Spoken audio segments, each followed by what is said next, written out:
নীল বিজনকে তার সোয়াগ দেখিয়ে বেরিয়ে গেল।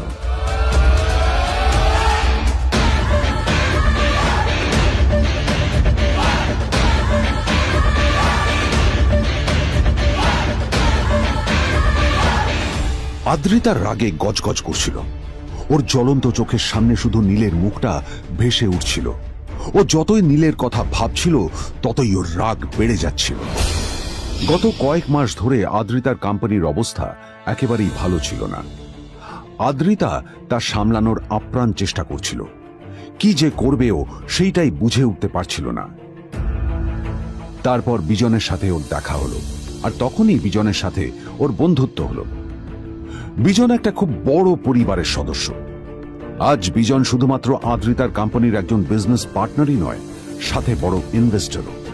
আর শুধুমাত্র বিজনের কারণেই আদ্রিতার কোম্পানি এখনো চলছে। এই কোম্পানির সমস্ত লস বিজনই বহন করে এবং আদ্রিতারও ওকে তাই খুব প্রয়োজন। বিজনের সাথে বন্ধুত্ব করা আদ্রিতার পক্ষে সহজ কাজ ছিল না। অনেক কাঠখড় পুড়িয়ে আদ্রিতা ওর কাছাকাছি এসেছিল। সবকিছু ঠিকঠাকই চলছিল, সবকিছুই আদ্রিতার প্ল্যান অনুযায়ী হচ্ছিল, কিন্তু নীল আজ এসে সবকিছু নষ্ট করে দিল। কি দরকার ছিল বুঝতে পারছি না। কি দরকার ছিল নীলের বিজনকে এতগুলো কথা শোনানোর? এবার বিজন আমাকে টাকা দেবে কিনা সেটাও জানি না, আমার কোম্পানিতে ইনভেস্ট করতে চাইবে কিনা সেটাও বুঝতে পারছি না। কি করব?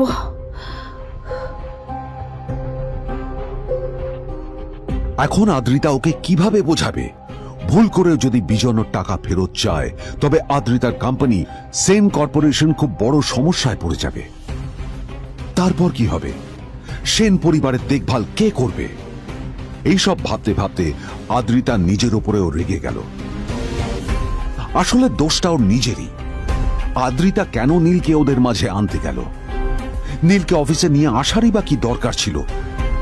আর যদি সে নীলকে সাথে করে না আনতো তাহলে বিজন এখন ওর সাথেই বসে থাকতো।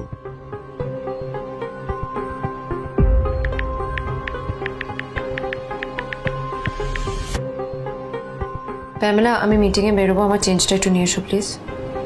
Thank you. আর অন্যদিকে সেন কর্পোরেশনের অফিস থেকে বেরিয়ে নীলের খুব ফুরফুরে লাগছিল। তখনই হঠাৎ ওর ফোনটা বেজে উঠল। ফোনটা ছিল মিস্টার রায় চৌধুরীর। তিনি ছিলেন শহরের সব থেকে বড় বিজনেসম্যান। হ্যাঁ মিস্টার রায় চৌধুরী, আমি আপনাকেই ফোন করতে যাচ্ছিলাম। আমি একজন বিশেষ লোকের সাথে তোমার একটা মিটিং ফিক্স করেছি। ওর অ্যাড্রেস আমি তোমাকে টেক্সট করে দিয়েছি। আমি চাই তুমি ওই লোকটার সাথে মিট করো। ঠিক আছে, আমি যে কোনো কারোর সাথে দেখা করতে পারি, কিন্তু তার জন্য আপনাকে আমার দুটো শর্ত মানতে হবে।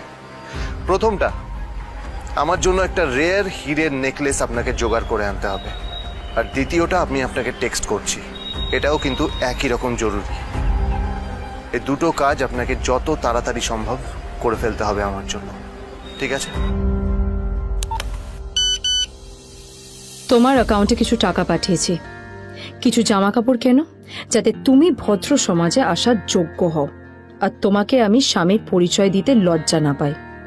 তোমার কারণে আমার পরিবার লজ্জা পাবে, আমি সেটা চাই না।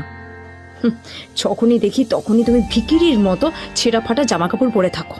আসলে আদ্রিতার বাড়িতে আজ ফ্যামিলি ডিনার পার্টি ছিল, আর শেষবার নীলের জন্য ওকে অনেক ঝামেলা পোহাতে হয়েছিল। মেসেজ পড়ে নীল ফোনটা নিজের পকেটে রেখে রাস্তার ধারে গিয়ে একটা ট্যাক্সি থামানোর জন্য হাত বাড়িয়ে দিল।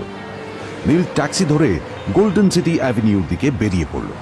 গোল্ডেন সিটি অ্যাভিনিউ শুধু কলকাতারই নয়, এটা ছিল সারা পশ্চিমবঙ্গের সবচেয়ে বিলাসবহুল সোসাইটিগুলোর মধ্যে একটা।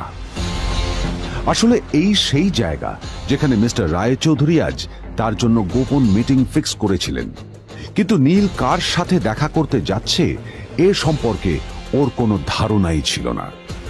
যখন নীল সেখানে পৌঁছল, ফুলভিলার বাগানে বসে থাকা লোকটিকে দেখে রাগে নীলের রক্ত ফুটতে শুরু করলো। নীল ওখানে না দাঁড়িয়ে বেরিয়ে গেল। তখনই হঠাৎ একটা মেসেজ এলো।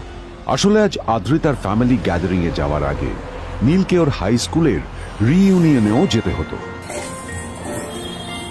গ্র্যাজুয়েশনের পর এত বছরে এই প্রথম নীল তার কোন কলেজ বা স্কুলের রিইউনিয়নে যাচ্ছে।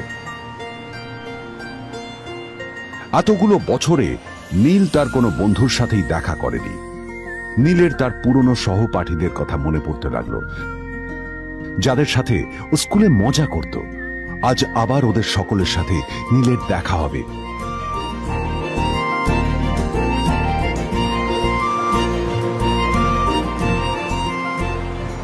আর এই সব কিছু ভেবেই নীল এক্সাইটেড হয়ে যাচ্ছিল। আসলে সোহিনীকে নীল তার স্কুল টাইমে পছন্দ করত।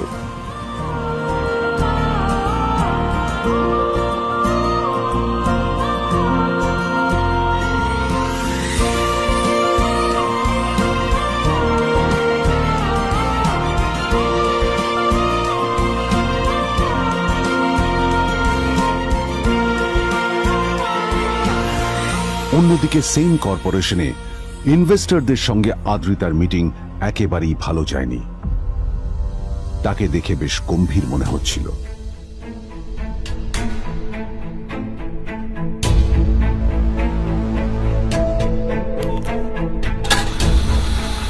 ভাই, পৃথিবীতে এমন লোকও আছে, কি দিমাগ দেখলি? হ্যাঁ, কাজকর্ম তো কিছু করার নেই, আর কিছু করেও না। হ্যাঁ, শুধু চলে এসছে আমাদের ম্যাডামকে রাখাতে। এই 1 বছরে না কিচ্ছু বদলায়নি। আরে আমি তো ভেবেছিলাম যে এর সাথে ম্যাডামের আর কোনো সম্পর্কই নেই, কিন্তু না, এখন যাতে